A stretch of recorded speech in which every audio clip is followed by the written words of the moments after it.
Hi guys, me Archana Shirke from Satara. माझ्या recipe चॅनलमध्ये तुमचं स्वागत आहे. आज आपण बनवणार आहोत झणझणीत आणि चटपटीत मिसळ पाव. आता आपण हे कुकर गरम झालेलं आहे, त्याच्यामध्ये आपण ह्या 2 पळ्या तेल टाकून घेऊया. आता आपण इथे तेल गरम झालेलं आहे, तर त्याच्यामध्ये आपण जिरा आणि मोहरी टाकूया. हा लसूण टाकूया, जो आपण खलबत्त्यामध्ये ठेचून घेतलेला आहे.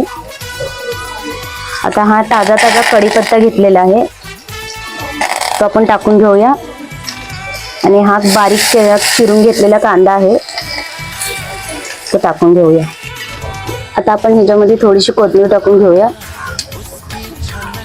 आणि 1 चम्मच हळद आणि 1 चम्मच मीठ टाकून घेऊया. चांगला हलवून घेऊया. आता आपण ही मटकी घेतलेली आहे आणि त्याला छान मोड आलेले आहेत, स्वच्छ धुवून घेतलेली आहे, तर ती आपण ह्याच्यामध्ये टाकून घेऊया आणि चांगला हलवून घेऊया. आता आपण ह्याच्यामध्ये 1 तांब्या पाणी टाकून घ्यायचं आहे. आता आपण ह्याला झाकण लावून घेऊया आणि 2 शिट्ट्या मारून घ्यायच्या आहेत हाय फ्लेमवर. आता मी इथे काही मसाले घेतलेले आहेत. 2 वेलची घेतलेले आहेत, 4 लवंग घेतलेले आहे, 1 स्टार फूल घेतलेला आहे आणि ही थोडीशी दालचिनी घेतलेली आहे. 1 चम्मच जिरा घेतलेला आहे, 1 चम्मच सफेद तेल घेतलेले आहे, 1 चम्मच खसखस घेतलेले आहे आणि 2 चम्मच धने घेतलेले आहेत. ते आपण भाजून घेऊया.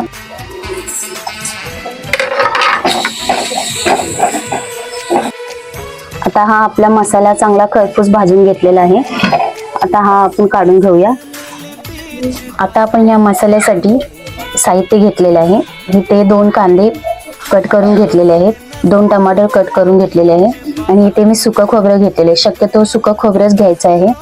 आणि हे लसूण आणि अद्रक हे घेतलेलं आहे. थोडीशी कोथिंबीर घेतलेली आहे आणि 1 छोटासा गुळाचा तुकडा घेतलेला आहे आणि हा तिखट मसाला घेतलेला आहे. आता आपण इथे 1 चम्मच तेल टाकूया आणि कांदा टाकून घेऊया. आता आपण ह्याच्यामध्ये अद्रक लसूण टाकून घेऊया आणि हा कांदा आपला चांगला खरपूस भाजून घ्यायचा आहे, बदामी कलर येतोपर्यंत. आता आपला कांदा चांगला भाजलेला आहे, अद्रक लसूण पण चांगलं भाजलेलं आहे. त्याच्यामध्ये आपण हा सुकं खोबरं टाकूया आणि चांगला हलवून घ्यायचा आहे. आता ह्याच्यामध्ये आपण थोडीशी कोथिंबीर टाकायची.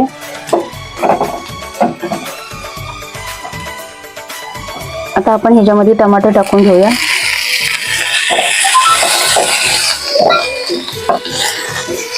आता आपलं चांगलं हे भाजून घ्यायचं आहे मसाला. आता आपला मसाला चांगला भाजलेला आहे. आता आपण गॅस बंद करूया. आता आपला मसाला थंड झालेला आहे. आता हा आपण मिक्सरमध्ये टाकून बारीक करून घेऊया. आता आपण इथे गॅसवर कुकर ठेवलेला आहे. कुकर गरम पण झालेला आहे. तर त्याच्यामध्ये आपण ही 4 पळ्या तेल टाकूया, कारण आपण तेल जरा जास्तच टाकायचं आहे. छान आपल्या मिसळला एकदम तरी आली पाहिजे. तेल आपलं आता गरम झालेलं आहे. त्याच्यामध्ये आपण आता हा मसाला टाकून घेऊया.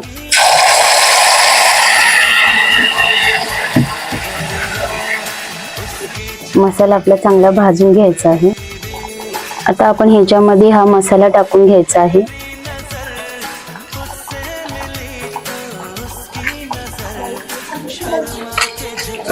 आणि चांगला हलवून घ्यायचा आहे. त्याला आता आपण पूर्ण तेल सुटत तोपर्यंत थोडंसं बंद करून ठेवूया. आता आपण ह्याच्यामध्ये शिजवून घेतलेली मटकी टाकून घेऊया.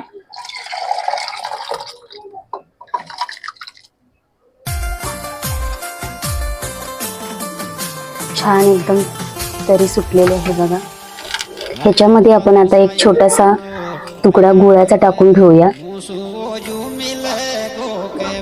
आणि आता आपल्याला हवं तसं आपण पाणी टाकू शकतो. तर हे थोडंसं घट्ट झालेलं आहे.